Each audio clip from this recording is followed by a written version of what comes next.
Il n'y a pas de souveraineté politique en soi, c'est toujours une œuvre de droit.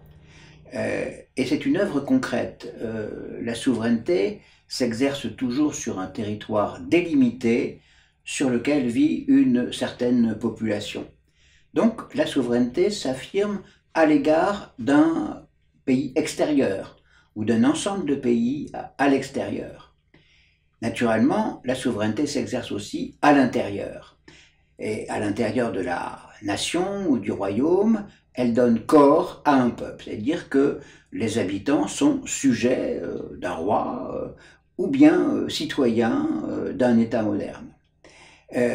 C'est ainsi que la souveraineté institue une collectivité politique, c'est-à-dire un ensemble d'hommes libres qui sont des citoyens.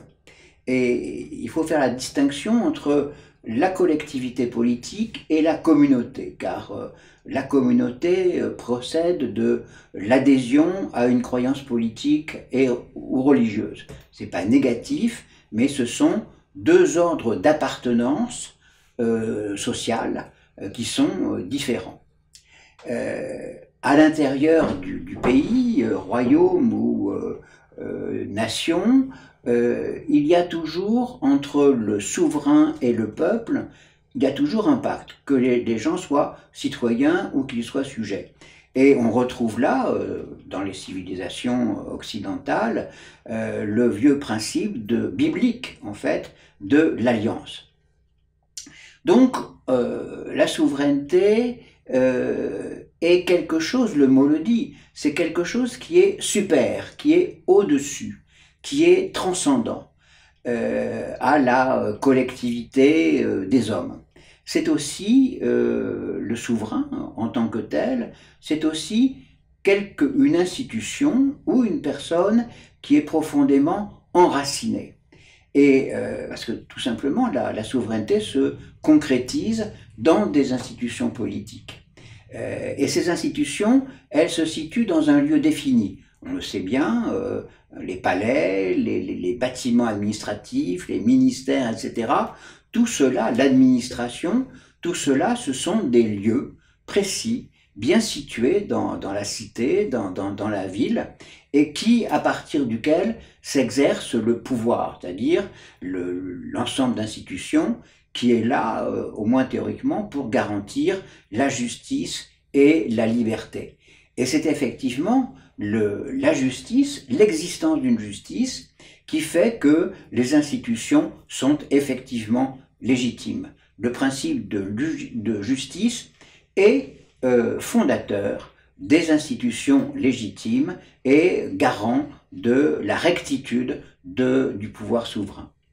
Donc voilà quels sont les concepts fondamentaux autour duquel tourne l'idée même de souveraineté. Naturellement, il y a des modalités, il y a une histoire de la souveraineté.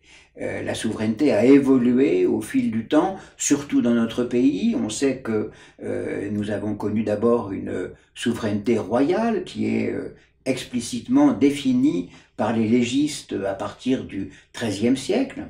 Nous savons aussi que cette souveraineté a toujours été inséparable de l'État. La souveraineté, c'est la forme qui donne son être à l'État, comme le dit un juriste du XVIIe siècle. Et cette souveraineté effective, royale, elle a eu, au cours de l'histoire, trois fonctions.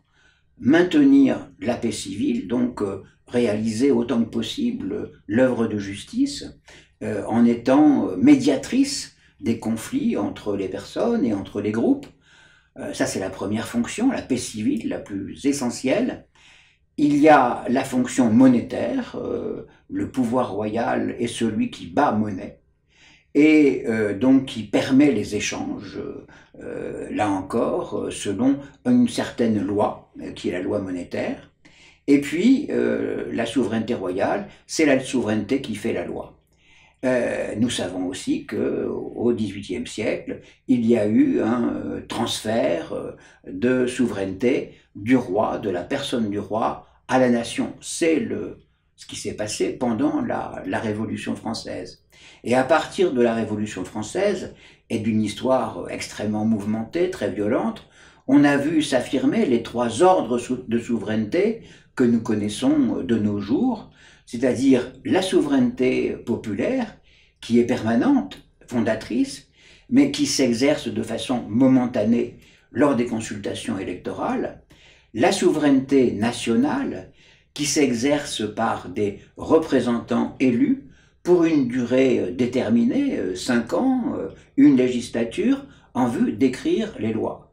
Et puis, il y a la souveraineté de l'État, qui est une souveraineté multiséculaire, qui obéit justement à ce principe qui consiste à assumer la continuité historique de la nation à travers tous ces régimes et à travers tous les événements de l'histoire.